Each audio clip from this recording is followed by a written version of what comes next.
দৰঙৰ দৌলগুৰিত শতাধিক ভক্তৰ অংশগ্ৰহণেৰে মজু বাহন যাত্ৰা সম্পন্ন। দৰং জিলাৰ ইতিহাস প্ৰসিদ্ধ হাজৰিকাপাৰা অঞ্চলৰ শতিকা পুৰণি ঐতিহ্যমণ্ডিত শ্ৰী শ্ৰী দৌলগুৰি বিষ্ণু মন্দিৰত পৰম্পৰাগতভাৱে চলি অহা বাৰ্ষিক জেঠমহীয়া ৰাইজৰ সভা আৰু শ্ৰী শ্ৰী বিষ্ণু পূজা, শ্ৰী শ্ৰী শীতলা পূজাভাগ এইবেলি 29, 30 আৰু 31 মে তাৰিখে তিনিদিনীয়া বৰ্ণাঢ্য কাৰ্যসূচীৰে উদযাপন কৰা হৈছে। তদুপৰি আজি অন্তিম দিনা ৰাতিপুৱা শ্ৰী শ্ৰী শীতলা পূজা, আয়তীৰ নাম পৰিৱেশন, পূৰ্ণাহুতি প্ৰদান, শান্তি নিৰ্মালী গ্ৰহণ আদিৰ পিছত আবেলি দুখ দুৰ্গতি নাশৰ প্ৰতীক মজু বাহন যাত্ৰা কৰা হয়। হস্তি সহিতে আয়তীৰ নাম, ওজাপালি, ঢুলীয়া, বেণ্ডপাৰ্টি আদি পৰিৱেশনেৰে অগণন ভক্তৰ সমাৱেশেৰে নিকটৱৰ্তী শাকতোলা নদীৰ কছাৰজাৰ ঘাটত মজু বিসৰ্জন দিয়া হয়। উল্লেখযোগ্য যে তিনিদিনীয়া কাৰ্যসূচীৰ প্ৰথম দিনা ৰাতিপুৱা প্ৰভাত ফেৰী, ধৰ্মধ্বজা উত্তোলন, গছপুলি ৰোপণ, প্ৰাণৰ শিল্পী জুবিন গাৰ্গলৈ শ্ৰদ্ধাঞ্জলি জ্ঞাপন, বৰভট্ট প্ৰজ্বলন, ব্যাসৰ ওজাপালি প্ৰদৰ্শন কৰা হয় আৰু দ্বিতীয় দিনা বিষ্ণু পূজা, পূৰ্ণাহুতি প্ৰদান, ব্যাসৰ ওজাপালি পৰিৱেশন আৰু নাগাৰা নাম পৰিৱেশন কৰা হয়। উক্ত তিনিওদিনৰ বৰ্ণাঢ্য কাৰ্যসূচীত ৰাইজৰ স্বতঃস্ফূৰ্ত উপস্থিতি আছিল উল্লেখনীয়।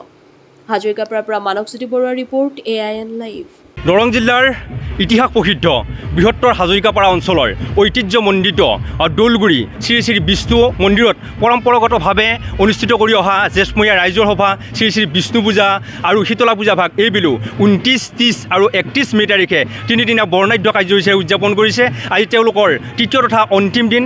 এই অন্তিমটো দিনত তেওঁলোকে ৰাতিপুৱাৰে পৰা বিভিন্ন কাৰ্যসূচী ৰূপায়ণ কৰিছে আৰু ইতিমধ্যে তেওঁলোকৰ অন্তিম কাৰ্যসূচী মজু বাহন যাত্ৰা। এই মজু বাহন যাত্ৰা ইতিমধ্যে ঐতিহ্যমণ্ডিত বিষ্ণু মন্দিৰৰ প্ৰাংগণৰ পৰা আৰম্ভ হৈছে। মোৰ সহযোগীয়ে ইয়াৰ সামগ্ৰিক পৰিৱেশটো দেখুৱাব, এয়া পৰিৱেশ দেখুৱাব। এয়া হস্তি ঘোঁৰা সহিতে এয়া মজু লৈ তেওঁলোক আগবঢ়া আমি দেখিবলৈ পাইছোঁ। এয়া প্ৰথমতে হস্তি আহিছে, তাৰপিছত এয়া আমি দেখিবলৈ পাইছোঁ এয়া মজু লৈ তেওঁলোক আগবাঢ়িছে। আমি দেখিবলৈ পাইছোঁ অতি সুন্দৰ ভাল লগা পৰিৱেশ, এক আধ্যাত্মিক পৰিৱেশ বিৰাজ কৰিছে। তাৰপিছতে বিভিন্ন লোক উপস্থিত হৈছে। এয়া আয়তীৰ নাম দেখিবলৈ পাইছোঁ। তাৰপিছত বেণ্ড পাৰ্টি, ঢুলীয়া, বিভিন্ন জনগোষ্ঠীয় কৃষ্টি তেওঁলোকে ইয়াত প্ৰদৰ্শন কৰিছে। অসংখ্য লোক আহিছে। মোৰ সহযোগীয়ে গোটেই পৰিৱেশটো সামগ্ৰিক পৰিৱেশটো দেখুৱাব। ইয়াত ঘোঁৰাও লৈ আহিছে তেওঁলোকে দেখিবলৈ পাইছোঁ। এক নান্দনিক পৰিৱেশ, আয়তীসকল আহিছে ইয়াত। তাৰপিছত বেণ্ড পাৰ্টি, ঢুলীয়া সৈতে অতি মনোমোহা পৰিৱেশ দেখিবলৈ, অগণন ভক্তৰ এক লানি নিচিঙা সোঁত আমি দেখিবলৈ পাইছোঁ। খুব ভাল লগা পৰিৱেশ ইয়াত বিৰাজ কৰিছে, অতি ভাল লগা পৰিৱেশ। মই পুনৰ কৈছোঁ, এয়া দৌলগুৰিৰ ঐতিহ্যমণ্ডিত শ্ৰী শ্ৰী বিষ্ণু মন্দিৰৰ যি জেঠমহীয়া ৰাইজৰ সভা আৰু বিষ্ণু পূজা আৰু শীতলা পূজাৰ আজি তৃতীয় তথা অন্তিম দিনৰ অগণন ভক্ত আহিছে, যথেষ্ট যুৱক যুৱতী, তাৰপিছত আয়তীসকল আহিছে। এয়া এক নান্দনিক আৰু মনোমোহা দৃশ্য, এক ভাল লগা পৰিৱেশ, সুন্দৰ পৰিৱেশৰ মাজত এয়া এক অগণন লোকে এই জেগাত আহি অংশগ্ৰহণ কৰা আমি দেখিবলৈ পাইছোঁ।